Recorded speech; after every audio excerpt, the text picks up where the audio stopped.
Inimbestiga na rin ng PNP Anti-Kidnapping Group o AKG ang bisis ni SPO3 Ricky Santa Isabel kaunay sa pagkidnap sa Koreano si Ji Ik-ju. May duda naman sa team leader ng AKG ang hepe ng PNP Anti-Illegal Drugs Group.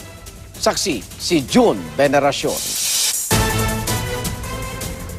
Video na aktual daw na pagdukot sa Korean businessman na si Ji Ik-ju noong October 18, 2016. At CCTV video ng pag-withdraw umano gamit ang mismong ATM card niya. Ayon sa misis ni SPO3 Ricky Santa Isabel, iniabot daw ang mga yan ng ilang opisyal ng PNP Anti-Kidnapping Group sa kanyang mister para makagawa umano ng kwento. Tulong daw yan ng mga nag-abot ng video sa grupo naman ng team leader na si Superintendent Rafael Dumlao para malusutan ni Dumlao ang pagkakabiso sa pagkidnap kay G. Gusto pa nga raw ng grupo na aminin ni Santa Isabel na siya nag-withdraw sa ATM.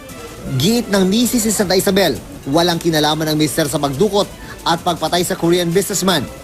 Ang tanging papel daw ng mister ay sundin ang utos na dalhin ang bangkay ni G sa punerarya at bayaran ang 30,000 pesos para sa cremation nito.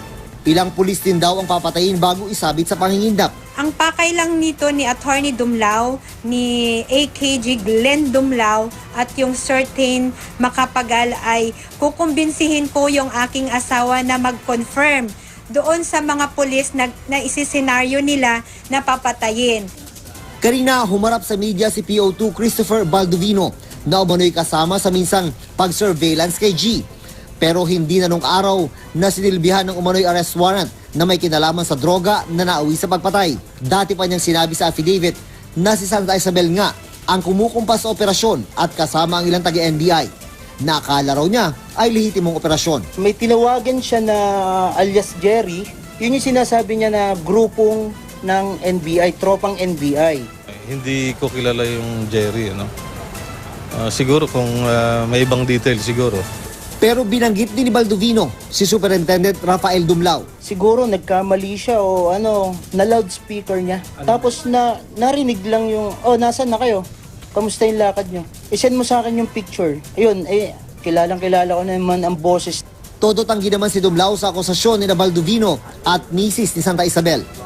Duda sa kanya ang hepe ng PNP Anti-Illegal Drugs Group o AIDG. They totally deny that they are involved and kami ay napaniwala nila sa unang mga panahon na iyon ay hindi totoo. Tungkol dito sa Koreanong to, walang case operation plan na naangkop dito sa particular na incident na to. Considering that that Korean national is not included in our list or watch list of persons that are involved in illegal drugs. Wala rin daw alam ang hepe ng AIDG sa surveillance at operasyon na Santa Isabel at Dumlao na nagtapos sa magpatay kay G malapit sa kanilang opisina sa Camp Crame. Ang direktor ng Anti-Kidnapping Group, nakaapelido pero hindi kamag-anak ng Superintendent Dumlao, pinaiimbestigahan ang insidente. Partikular na ang mag-asawang Santa Isabel na mistula umunong partners in crime. Matagal na umunong aktibo sa pangingidnap si Santa Isabel. Ang nakukuhang ransom ay pinalalago naman daw ng misis niya sa mga negosyo. May mga prangkisa sila sa Western Union, that is international money, money, remittances, ganun. Tapos meron siyang travel agency, meron silang lotto, meron silang mga buildings, fan dito sa Cubao area. Hindi itinanggi ng misis ni Santa Isabel at ipinakita pa sa GMA News ang mga binanggit na negosyo. Bukod sa Lotto Outlet at Remittance Center, meron din daw silang insurance agency at building na nasa Cubao nga. Pero pinaghirapan daw nila ang mga ito at idineklara pa sa Statement of Assets, Liabilities and Net Worth ng asawa. Mahigit 25,000 pesos lang ang monthly basic pay ni SPO3 Santa Isabel. Para legal naman ang kanyang misis. Open ito, imbestigahan nila. Kompleto yung papeles namin, imbestiga sila sa asset namin. Walang problema kasi nakadeclare naman yan sa SALEND ng asawa ko eh. Sabi ngayon ni Senior Superintendent Glenn Dumlao, posibleng kasuhan din ang misis ni Santa Isabel. Kahapon lang ng ibulgar din ng misis ni Santa Isabel, nakasama si Senior Superintendent Glenn Dumlao ng abogado ni SPO3 Santa Isabel nang kausapin siya kaugnay sa kaso. Pero ngayon pa lang, ito na ang basa ng PNP Chief kay Santa Isabel na kanya raw nakausap kahapon. puro self-defense, puro alibay. Yung taong naiipit na gumagawa ng mga istorya, halata mo naman yun. Kahit na hindi ako graduate na psychology, I've been investigating secessional cases noon pa. Alam ko na yung taong nagsinungaling. Idiniin ni General Bato si Superintendent Rafael Dumlao. Dinipensahan naman niya si Senior Superintendent Glenn Dumlao. Huwag naman yung baligtarin na ang masama naging mabuti, yung mabuti naging masama. Transparent tayo. Kung ayaw kong I'm willing to be hanged nga kung merong masama na kinu-cover up. Kasama na rin sa iniimbestigahan ng PNP ngayon ang misis ni SPO3 Ricky Santa Isabel na pangunahing suspect sa pagdukot at pagpatay sa Korean businessman na si Ji Ik-ju. Ang kinikita raw kasi ng suspect sa di manoy kidnap for ransom ay ipinangnenegosyo raw ng kanyang misis. Mariin itong itinanggi ng misis ni Santa Isabel. Giit niya, napag-utusan lang ang kanyang mister at wala raw itong kinalaman sa krimen. May report si June Veneracion. October 18, nang ma-record ang videong ito ng umano'y aktwal na pagdukot sa Korean businessman na si Ji Ik-ju. Ipinagkatiwala ito sa GMA News ni Jinky Santa Isabel, misis ng pangunahing suspect sa pagdukot na si SPO3 Ricky Santa Isabel. Galing daw ang video na ito sa ilang opisyal ng PNP Anti-Kidnapping Group na hindi niya pinangalanan. Ito naman ang isa pang kuha ng CCTV kung saan makikitang nag-withdraw daw si Santa Isabel gamit daw ang mismong ATM ni G. Pero ayon kay Jinky, hindi raw ang kanyang asawa ang nasa CCTV footage. Wala rin daw kinalaman ng kanyang mister sa pagdukot at pagpatay kay G. Napag-utusan lamang daw ito ng kanilang opisyal na si Superintendent Rafael Dumlao na dalhin ang bangkay ni G sa punerarya at bayaran ng 30,000 pesos ang cremation nito. Kaya lang daw ibinigay sa kanya ang mga video ay para raw tulungan sila ng grupo ni Dumlao na gumawa ng senaryo para malusutan umano ang kidnapping ni G. Pero hindi raw pumayag ang mag-asawang Santa Isabel. Ang pakay lang nito ni Attorney Dumlao, ni AKG Glenn Dumlao at yung certain Makapagal ay kukumbinsihin ko yung aking asawa na mag-confirm doon sa mga pulis na isisenaryo nila na papatayin. Sa kabila nito, tila nadidiin sa krimen ang mag-asawa. Base sa initial financial investigation ng PNP Anti-Kidnapping Group, aktibo mo nung sangkot sa kidnap for ransom si SPO3 Santa Isabel. At ang nakukolekta niya di umanong pera, pinampupuhunan naman daw ng kanyang asawa. Yung, kumbaga, enkargado financially. So he's the one washing all those money through inject niya ngayon doon sa mga business nila. Marami raw pag-aari at negosyo ang mag-asawa. May mga prangkisa sila sa Western Union. That is international money, money, ano ba yan? Remittances, ganun. Tapos, meron siyang travel agency, meron silang yung lotto, meron silang mga buildings fan dito sa Cubao area. Hindi itinanggi ni Jinky ang mga pag-aari nila dahil pinaghirapan daw nila ang pagpupundar sa mga ito. Nakadeklara naman daw ang mga ito sa salin ng kanyang asawa. Itinuro pa ni Jinky sa GMA News ang lotto outlet nilang ito, pati ang remittance center na ito. Sa kanila din daw ang insurance agency na ito at ang building na ito na lahat ay nasa Cubao. Open ito, imbestigahan nila. Kompleto yung papeles namin, imbestiga sila sa asset namin. Walang problema kasi nakadeclare naman yan sa SALEND ng asawa ko eh. Meron kaming info na binabalidate namin is yung investment nila sa isang insurance company na worth 20 million. And because of that, parang naka-insured si Ricky Santa Isabel ng 30 million kung natural death o ewan ko yung ako din 60 million kung parang intentional pagkapatay na. Ayon kay Senior Superintendent Glenn Dumlao, posibleng isama nila sa kaso si Jinky. Ang gusto niyang mangyari, may isi-senaryo silang pulis. Na kunyari, sasabihin ni Ricky, ito yung mga tunay na kidnapper. At pag namatay na yung mga pulis na yun na ituturo ni Ricky, absuelto na si Ricky. Sabi naman ni Jinky, isa si Senior Superintendent Glenn Dumlao sa mga nakausap niya tungkol sa kaso ng asawa. Kasama si Superintendent Rafael Dumlao at abogado nila. Isa raw ito sa pinagdududahan niya. Si PNP Chief Bato de la Rosa, nauna nang sinabing hindi sangkot dito si Senior Superintendent Glenn Dumlao. Please, yung pagkuha nyo, yung pagkukover nyo, tingnan nyo lang gusto. Huwag naman nyo baligtarin na ang masama naging mabuti, yung mabuti naging masama. Transparent tayo. Kung ayaw kong I'm willing to be hanged nga kung merong masama na kino-cover up. Personal daw na nakausap ng PNP Chief si Santa Isabel. Puro self-defense, puro alibay. Yung taong naiipit na gumagawa ng mga istorya, halata mo naman yun. Kahit na hindi ako graduate na psychology, I've been investigating secessional cases noon pa. Alam ko na yung taong nagsinungaling. Minsan ang nasangkot si Senior Superintendent Glenn Dumlao sa pagpaslang sa PR man si Bobby Deser, at driver nito noong 2001. Ginawa siyang state witness at itinuro niya si dating PNP Chief at ngayon Senador Panfilo Lacson bilang mastermind. Pero sa korte, binaliktad ni Dumlao ang statement niya at sinabing inosente sila tungkol sa insidente. They totally deny that they are involved, and kami ay napaniwala nila sa unang mga panahon na yun ay hindi totoo. Paglilinaw ni Ferro, hindi legal ang surveillance at operasyon. Wala raw itong operation plan at walang alam si Ferro ukol rito. Duda ni Ferro. At samantala, kaugnay sa pagkakadawit ni SPO3 Ricky Santa Isabel sa pagdukot at pagpatay kay G. Ju, makakausap natin ngayon ang kanyang asawa, si Jinky Santa Isabel. Magandang umaga sa iyo, Jinky. Magandang umaga po, Ma'am Cara. Okay, ma'am, I'll just get this out of the way kasi ang latest na balita ay idinadawit na rin kayo dito sa kidnap for ransom umano, na ang sinasabi matagal na raw involved ang inyong asawa sa pangingidnap at kayo raw mismo ang kumukuha pa raw ng ransom money. Ano pong reaksyon ninyo dito, ma'am?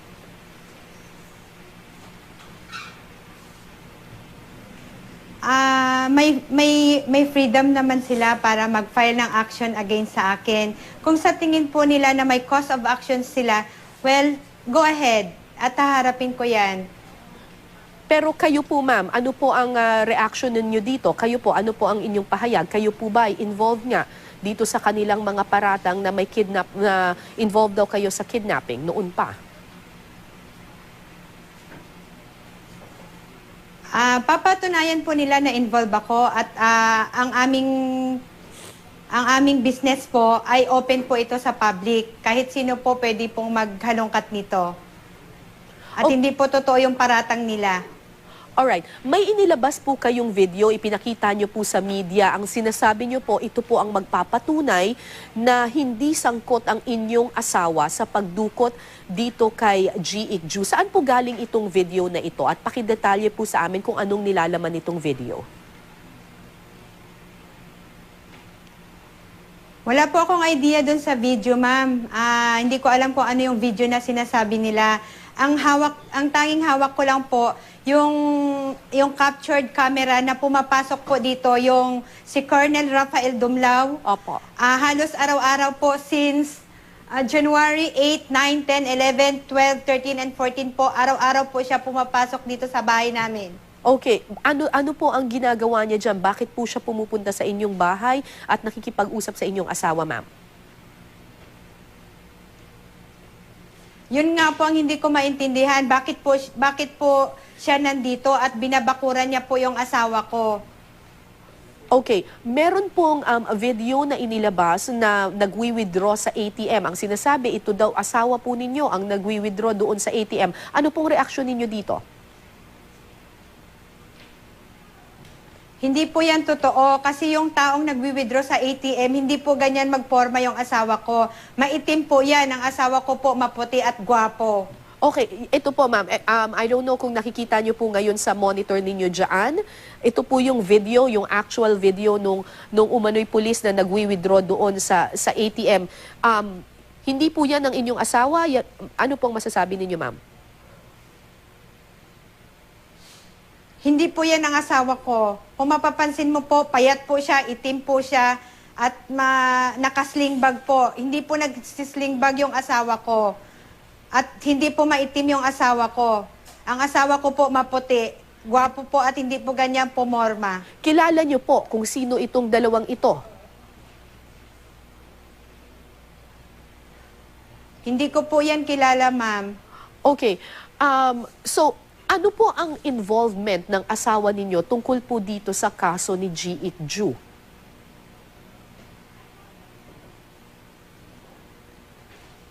Wala po akong idea dyan sa involvement ng asawa ko, ma'am.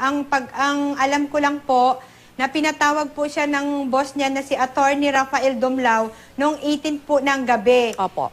Papunta po ng opisina nila sa Krame. Mga bandang 8 at 9 ng gabi po yon. Okay. Tapos po, ano daw po ang gagawin niya? Tapos po, ang sabi po ng asawa ko sa akin, nung pagka-uwi niya po dito, sinabi niya po yung pinagawa sa kanya ni Attorney Rafael Dumlao. Ang sabi po ni Dumlao po na idalhin daw po yung patay na yung Koreano sa funeraria. Okay. At ipakremate po. At nagbigay po si Attorney Rafael Dumlao ng 30,000. Aha. Pero yung mismong pagdukot at may mga sinasabi pa yung ilang mga pulis na yung asawa nyo daw mismo yung sumakal pa at pumatay dito sa Koreano, itinatanggi po ito ng inyong asawa? Opo, mariin pong itinatanggi ng asawa ko po dahil po doon sa video na pinapakita po sa amin, hindi nga po nila mamumukhaan yung asawa ko at hindi po asawa ko yon. Wala po sa lugar yung asawa ko dahil ang asawa ko po ay nandito sa Manila at kausap niya po mismo si Attorney Rafael Dumlao noong mga oras na naganap po yung pagkidnap. Okay. So ibig sabihin po, nung itinurn over itong Koreano, si G. Ik Ju, sa inyong asawa, ay patay na ito. Ganun po ba, ma'am? Patay na po. Patay na po. Okay. At yan po ay pinalo pa po ng 45 ni Attorney Dumlao. What do you mean pinalo ng 45? Nakita niyo po yun mismo? Paano pong nangyari, ma'am?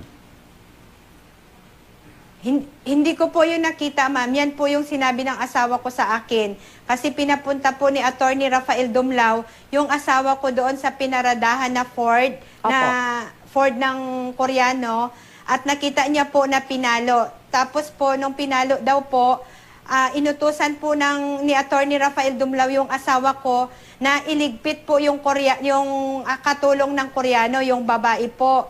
Kaso po, ang ginawa po ng asawa ko po, hindi niya po niligpit or hindi niya po pinatay. Bagkus po, pinatakas niya po at binigyan niya pa po ng 1,000 para tumakas. So ang sinasabi... Kaya galit na galit po ngayon yung Attorney Rafael Dumlao. Opo. Dahil hindi po naligpit yung katulong. So ang sinasabi niyo po, ma'am, ang pumatay po dito sa Koreanong si G. Ik Ju ay mismong si Dumlao. Yun po ang sinabi po ng husband ko, ma'am, kasi kita niya po na pinalo po sa dibdib yung Koreano ng 45 na baril. Okay. Nandoon mismo yung asawa ninyo noong pinatay nitong si Dumlao itong Koreano? Pagdating po ng asawa ko, ma'am, nasa loob po si Attorney Dumlao ng sasakyan ng Ford. Nandun po siya sa loob at pagbukas daw po ng husband ko ng pinto, nakita niya na po si Dumlao na nagpapalo daw po ng 45 doon sa dibdib ng Koreano. At patay na yung Koreano nung time na yon? O buhay pa? Pinaalis niya na po kaagad yung husband ko para iligpit po yung katulong. Okay. Tapos po, pagbalik po, in-instructionan niya na balik ka kaagad, Ricky, at dadalhin yung Koreano sa funeraria at ipakremate. Sinabi ba ni Dumlao doon sa inyong asawa kung bakit, yung circumstances nitong operasyon na ito, bakit kailangan patayin itong Koreano? As per kasi dito, ma'am, sa recorded cellphone conversation po namin ni Attorney Rafael Dumlao, itong Koreano daw po na ito ay matagal na daw po nilang subject ito in coordination with Angeles Police SIOU. Okay. At ito daw po ay involved daw po ito sa drugs. Okay, tapos ano ang planong gawin sa kanya? Wala po akong idea dyan, ma'am, kasi ang aking base po dito sa aking recorded conversation with Attorney Rafael Dumlao, trabaho na daw po nila yan na matagal na. Tapos itong paghingi ng ransom, paghingi ng pera doon sa asawa, kasama rin daw ba ito doon sa plano?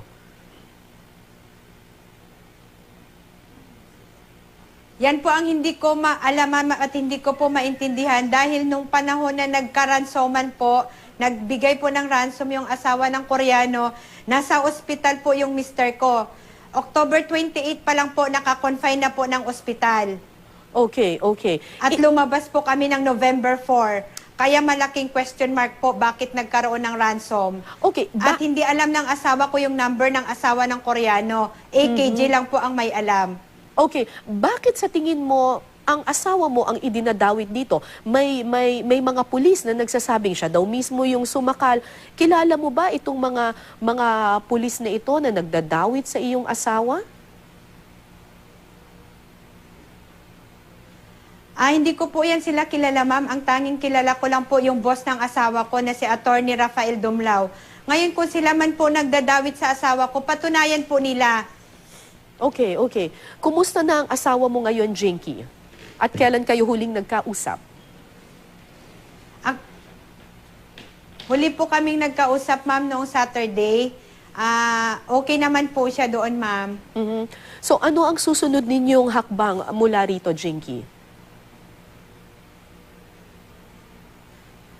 Actually po, depressed po kami ngayon dahil pati po yung aking buong pamilya at aking mga anak ay affected na po.